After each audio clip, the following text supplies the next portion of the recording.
going on, NBA fans? Welcome into NBA Now from Chat Sports, the Dallas Mavericks news and rumors show. If you're a Mavs fan, I'm sure you're already following me, but give me a follow on Twitter if not, at all_things_Mavs. Today, we're bringing you 6 free agents, 6 names that the Dallas Mavericks could be looking at this summer in free agency. It's a big time, lots of cap space. Number one priority we already know is Kristaps Porzingis. They got to lock him up for 5 years and then put some more talent around him and the rookie of the year, Luka Doncic. You already know they're going to be looking to sign some big names. Now, I'm not going to be looking at guys like Kawhi Leonard or Kevin Durant or Kyrie Irving. We're going to move past them and look at some more realistic guys for Dallas to target with the money they're going to have. And we're starting with the big men. Looking at 2 different big men. We're going to start with one that Mavericks fans already know, have already been talking about, are watching him in the playoffs right now, and that's Nikola Vucevic of the Orlando Magic. Born in Switzerland, played at USC, selected to his first All-Star game this year after averaging 20.8 points per game, 12 rebounds per game, 1.1 blocks per game, and then shot the ball 36.4% from 3. There's no secret that there's obviously some kind of connection going on between the Mavs and Vucevic, whether it's just the fact that there's a European connection with Luka and Porzingis and Maxi Kleber and et cetera, et cetera, et cetera. We have so many European guys, but he could be a great fit realistically next to Porzingis down low. So let me look at a starting 5 after the Mavs add Nikola Vucevic, should they do so. So, of course, Jalen Brunson will be a second-year point guard, putting him in the starting 5.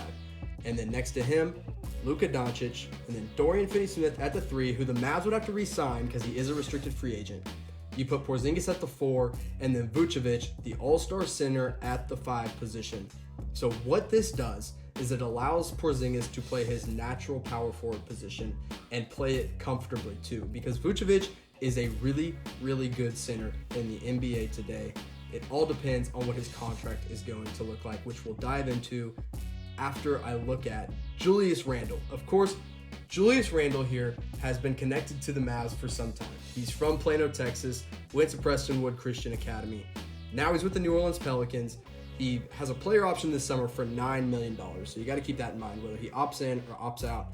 Everyone expects him to opt out after the year he had, where he averaged 21.4 points per game, 8.7 rebounds per game, only 0.6 blocks, so his defense could be an issue, but he showed that he can stretch the floor and put the ball on the floor. He averaged 34.4% from 3 this past year. Like I said, they've always been connected somehow, so you have to think there's at least some sort of mutual interest in bringing Julius Randle back to DFW. He's having a career year in scoring. He's showing that he can do different things. So let's see what a starting 5 would look like in Dallas if they added Julius Randle. Again, almost the same exact starting 5, except you swap out Nikola Vucevic for Julius, put him at the 5. And here's the thing. Vucevic is a lot bigger than Julius Randle. Julius Randle is 6'9". He's definitely undersized for an NBA center, but he rebounds like the biggest of them all. He goes hard on the boards every single time, and it still allows Porzingis to play the power forward position where he is more comfortable. Now, here's my biggest thing with Julius Randle, is that his defense is a bit of a problem. It was borderline lazy sometimes in New Orleans. I didn't love it. I think he could be a good defender if he puts his mind to it. But like DeAndre Jordan in Dallas, who we've already had to deal with, we've already seen his laziness on the court, Julius can play the same way. Now, if DeAndre Jordan puts his hands up in the air, he's still tall. If he doesn't put his hands up in the air, he's still tall at 7 feet tall. But if Julius doesn't put his hands up, he's only 6'9". He's trying to defend the big men down low, and if he's lazy, that is a huge, huge issue for the Mavs. So now let's compare the two. I think there's a lot to look at between Vucevic and Randle, both getting paid differently, both different ages, and that's where we're going to start. Vooch is 28 years old, right? And this is probably his last big contract, which means somewhere around a 4-year deal. And then Julius Randle, on the other hand, is 24 years old, and if you give him a 4-year deal compared to Vucevic, you're getting a 28-year-old Julius Randle at the end of his contract versus a 32-year-old Nikola Vucevic. But outside of age, there's really not a lot that Randle has over Vucevic. Vuce made the All-Star team. He's just the better player, rebounds at a better rate, he's bigger, and I think he's a better fit next to Porzingis in that starting five. So, you obviously get him on the back half of his prime in that full 4-year max contract. But Randle's age and his projected contract are going to be possibly a better fit for the Mavs than Vucevic when you look at it. Julius is probably going to get a pay raise of anywhere from $15 to $20 million a year. Not sure what the length would look like. This year with New Orleans, he had a 1+1, so he had the 1-year deal with a 1-year player option also tacked on to the end. But when he did sign in New Orleans, he said he wanted it to be a long-term fit. So I would not be surprised to see Julius Randle opt out and re-sign with New Orleans for a bigger pay raise. Now, on the other hand, Nikola Vucevic, we have no idea where he wants to go this summer. Nobody has really heard anything from him, but you have to think that competing in the playoffs with the Orlando Magic at least makes him somewhat interested in returning back to Florida. So who am I picking between the two? I'm leaning Vucevic just a little bit.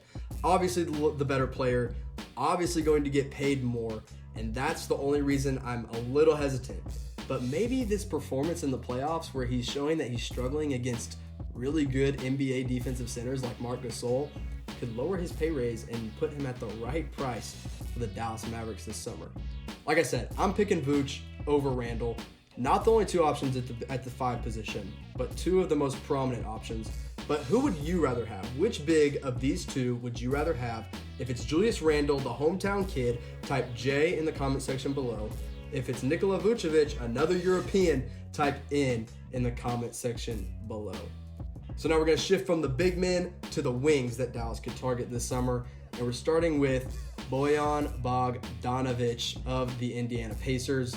This year put up 18 points per game, 4 rebounds per game, and then shot 42.5% from 3, which is huge. Stepped up big after Oladipo went down with an injury. Bogdanovic, another European from Croatia. He's 29 years old, but he is a great defender and a great three-point shooter. Obviously, what you need next to Luka Doncic is shooters and defenders, and that's exactly what Bogdanovic is. Now, I'm taking this starting 5 here, but you can't just sign Bogdanovic. There's got to be a lot of other pieces added than just Bogdanovic, but let's assume he's the only one they go for this summer. Here's what the starting 5 would look like. Jalen Brunson again, Luka Doncic at the 2, Bogdanovic is your starting 3, and then you put Porzingis at the 4, and then your rim rolling Dwight Powell, or you could even go Maxi Kleber at the 5. We'll see what that looks like. I don't love it. I'm not 100% in, especially considering the fact that Bogdanovic is 29 years old, but I can't be upset if they went out and got this guy. I'd assume Dallas tries to sign him for 1 or 2 years, being the age that he is, but I'm not 100% sure that pulls him away from Indiana. I think Indiana is willing to pay Bogdanovic, who has been great for their franchise. Now, the second wing I want to look at, and a man that honestly Mavericks fans have just been falling in love with lately, is Malcolm Brogdon of the Milwaukee Bucks. Now, I want to preface this by saying he is a restricted free agent, so you're going to have to pay him big to pry him away from the Bucks. 15.6 points per game, 4.5 rebounds per game, 3.2 assists per game, and then has Bogdanovic in three-point shooting by 0.1% at 42.6% from 3. Now, let me say the first time I ever heard this name for the Mavericks was the Locked On Mavericks podcast with my guys Isaac Harris and Nick Angstead. You guys know them. You guys love them. Go check them out. They said Brogdon in Dallas would be perfect, and since then, I cannot stop thinking about it. I'm all in. 26 years old, from Virginia, which immediately makes him a Rick Carlisle favorite. He is the definition of a 3-and-D player. He also showed that he can run the point guard position, which he did a lot in Milwaukee. So starting 5, if you add Malcolm Brogdon, Luka Doncic at the point guard position, Malcolm Brogdon at the 2, Dorian Finney-Smith at the 3, so that is 2 great defensive wings, Porzingis at the 4, and then again, Dwight Powell or Kleber at the 5. So I'm starting Luka here at point guard, but Brogdon can also bring it up and be a playmaker when you need him to. He's one of the most versatile wings that's going to come out of this free agent class, and he's, again, only 26 years old. So let's compare the two, Bojan Bogdanovic and Malcolm Brogdon. In my opinion, this isn't close. Outside of points per game, I think Brogdon has the edge everywhere on Bojan Bogdanovic. He's arguably a better defender. He can rebound better. He can really do it all. He's just versatile, and he's a playmaker next to Luka, which is what you need. He needs one more playmaker, and Brogdon could be that guy. Now, Sean Devini of Sporting News reported that execs around the NBA expect Brogdon to start negotiating his contract at $15 million a year and looking for 4 years, which means a $60 million contract. And if I'm Dallas, I am giving him that money. If that gets him away from Milwaukee, if they just do not want to pay that and match that contract, I'm giving it to him. And it might just do it because Milwaukee's in a really interesting cap situation with Chris Middleton, their all-star shooting guard, entering free agency. They just paid Eric Bledsoe an extension. And then also a smaller guy, a smaller name, Nikola Vucevic is also entering free agency, and I'm sure there's some interest in bringing him back. So, comparison really isn't close for me. I'm taking Brogdon over Bogdanovic as a wing for this Maverick team. Now we got to look at point guards. Obviously, they have Jalen Brunson. We all know and love Jalen Brunson. We've fallen in love with him. But we're not 100% sure that he is a starting point guard for a playoff team, which is what Dallas hopes to be next year. So 2 guys I'm looking at. The first one, biggest name, one of the biggest names on the market is Kemba Walker. 25.6 points per game, 5.9 assists per game, 4.4 rebounds, shooting the ball lights out at 35.6% from 3. 8 years in Charlotte, made the playoffs twice. He might be ready to move on, and Dallas might be the team he's looking at. This, according to Rick Bonnell of the Charlotte Observer, he said that Dallas is the biggest threat to sign Walker away from Charlotte this summer. So, I don't think Mavs fans would complain too much. I get it. He's not the great defensive guy that we need, but he is one of the best players that's going to be on the market this summer. I think he gets the max. I don't really care where he goes. I think Charlotte's going to do all they can to keep him around, but I think he gets the max. So starting 5, if you put in Kemba Walker, Kemba at the 1, Luka at the 2, Finney-Smith again, assuming they re-sign him at the 3, Porzingis and Powell down low. So defense is a little scary in this starting 5. That is my biggest concern. But Kemba Walker is a great playmaker. He can even play without the ball. He obviously can play with the ball, can distribute, whatever you need besides defense. So that's where I'm looking for the second point guard. Way, way, way lower than Kemba Walker. But Patrick Beverley of the Los Angeles Clippers. Now, obviously, he got into a little scuffle earlier this year with a Mavericks fan, Don Knobler, the super fan, on the front row. But this year, 7.6 points per game, 5 rebounds per game, 3.8 assists, and almost shot 40% from 3. So his stats are not going to catch your eye by any means. But what he does is he is that pit bull that you put next to Luka Doncic, because Luka's never going to be a first-team all-defender. Patrick Beverley has that ability. So starting 5, put Beverley in, and then I'm going to make a little asterisk, a little caveat here. I'm breaking the rules because this is my show, so I'm breaking the rules. And you sign a 2 guard like Danny Green or Terrence Ross, again, another middle-tier guy, and then put Luka at the 3, Porzingis and Powell down low once again.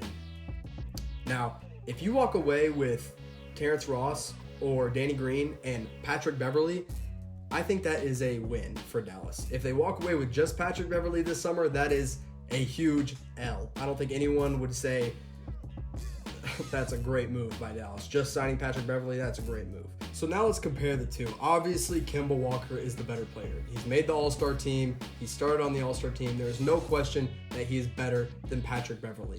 But the difference is Patrick Beverley's defense. They want the defense. The Dallas Mavericks need defense at the point guard position, and that's what Beverley brings you.